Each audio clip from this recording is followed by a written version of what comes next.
what could be on a ballot issue is when it comes to abortion. Abortion was something that was overturned by the Supreme Court of the United States. It was a 50-year rule. It was in place. It was a constitutional right to women, for women, American women, regardless of where they lived in the United States.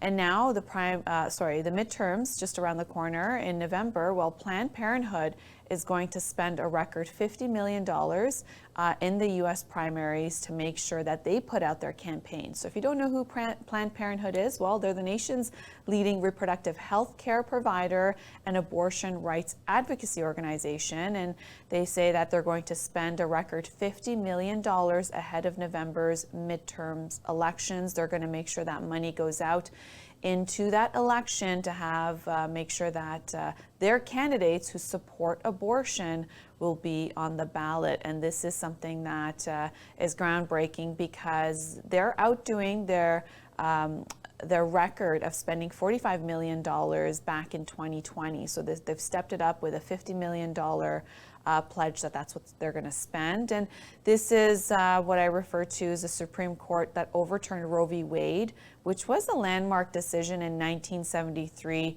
It gave, women the constitutional right to have an abortion. And since that's been overturned at the end of June, you have 26 states that are debating, or some of them have actually banned abortion.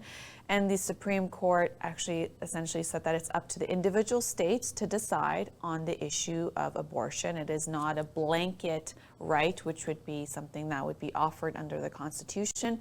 And therefore it comes down to elections. It comes down to who wins elections and those lawmakers and what they decide to do when it comes to making the law on abortion. So Planned Parenthood is saying that they're going to make sure that money goes out into advertising and to commercials and outreach and their messaging. They're saying that they will spend it in specific states where abortion might be overturned or banned, and some of them have already happened, to remind voters in Arizona, Georgia, Michigan, Minnesota, Nevada, New Hampshire, North Carolina, Pennsylvania, and Wisconsin to make sure that they come out, they vote for the candidate that supports abortion, and potentially that would be a Democratic or independent candidate, and make sure that those voters come out and support them. And this is something that they've been planning for quite some time. Have you seen the protests that have erupted all throughout the United States since Roe v. Wade was overturned?